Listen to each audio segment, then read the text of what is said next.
যখন কোনো মানুষের মৃত্যুর সময় উপস্থিত হয় তখন তার কাছে 4 জন ফেরেশতা এসে উপস্থিত হয়। প্রথম ফেরেশতা তখন আসে যখন তার আত্মা নিঃশ্বাস পর্যন্ত চলে আসে। তাকে প্রশ্ন করা হয়, আজ তোমার শক্তিশালী শরীর কোথায় গেল? যখন আত্মা পুরোপুরি বের হয়ে যায় তখন দ্বিতীয় ফেরেশতা এসে বলে, আজ তোমার দন-দৌলত কোথায় গেল?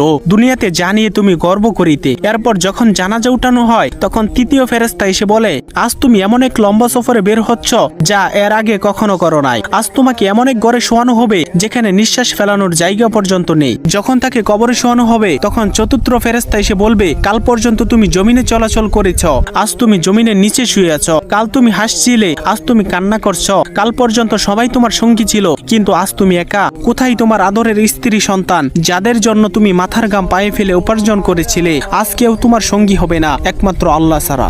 আপনি যদি আল্লাহ তাআলাকে ভালোবেসে থাকেন তাহলে ভিডিওটিতে একটি লাইক এবং চ্যানেলটি সাবস্ক্রাইব করুন এবং আল্লাহ তাআলার নামটি কমেন্টে লিখে যান।